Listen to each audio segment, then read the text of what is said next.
My friends, hello. Today I'd like to share with you a story about my experience over the last 7 months as a result of COVID-19 and tell the story that I haven't really been very public about. I haven't been hiding, but I haven't been public about how I had to lay myself off 7 months ago. Um, So 2019 was a really big year for me. 2018, 2019 was really kind of a culminating point in my career.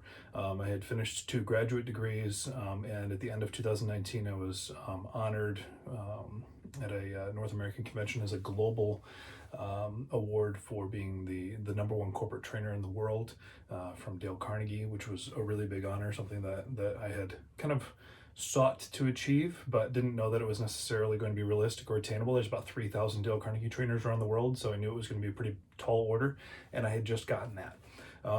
So that was it was a really pretty big moment in my career having achieved these things. Then I was also promoted. I'd been part of an education consulting firm, and we had a couple different companies that we served through contracts. I had been working with a mental health nonprofit for a number of years, helping to serve young people and teach them leadership skills, kind of modified versions of what we talk about here, but uh, somewhat in somewhat differently as well. And my role there was to be the executive director of this nonprofit after having served there for some time. I was going to lead it now, and I was working with state government. I was working with legislators, senators, state representatives, all these individuals, different department heads. I was working with people all over the state to secure funding for an expanded pilot of our program. And I got verbal approval for a $3 million pilot. We were trying to get 1.5 million. We got 3 million. It was a really big win. Um, that happened 2 days before COVID hit Michigan. So I immediately shifted because it was clear that that wasn't going to come through. Immediately shifted focus and started working with Washington, D.C. and one of our Congress people here in Michigan.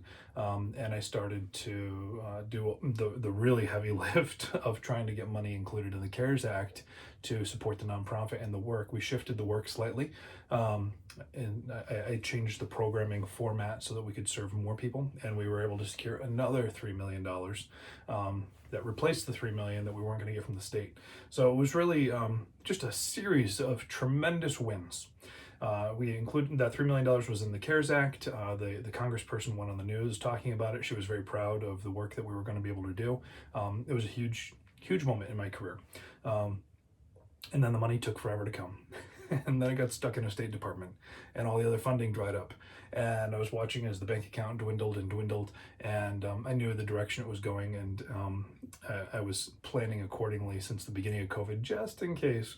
And so the board chair and I made the decision that I needed to lay myself off.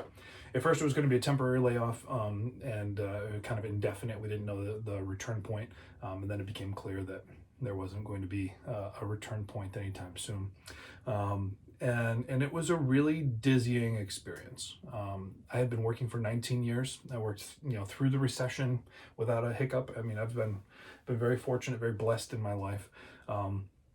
And it was a tremendously dizzying experience. It felt like if you've ever I was spent 10 years in the restaurant industry, so I had a lot of experiences like this. If you've ever been to a party or had just the right amount of adult beverage where you still know what's going on, but at the same time you don't really know what's going on, that was exactly how I felt. And I was just like, where am I? What am I? Who am I? What just happened? And it was a really confusing point in my life for a couple of weeks. And I got over it, and I'd like to share more of this story with you throughout the next week. All of next week, I'm going to talk about kind of what this journey has been like and where it's taken me and where it's going now. But I guess what I really want to share with you is that I recognize that this is not a unique experience.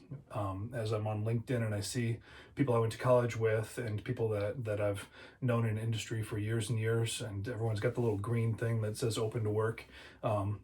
I recognize that this experience isn't unique, and I guess that's why I'm sharing it, is because I want to share with you the empathy that I have for those who are experiencing this, and I'd like to encourage you to have compassion for those if you have not had this experience yourself, to have compassion for those who are currently out of work, because the market's not very flexible right now to bring everybody back in the roles that they were in before. So I guess that's really the story that I want to share with you for today, and I'm looking forward to sharing more about this story next week. But really, let's have some compassion and some empathy for these people, and let's do the best we can to support them. And if you're one of these individuals, my heart's going out to you, my love's going out to you, and everything's going to end up being all right in the end. It really will. And I'm excited to share with you next week where my story's going.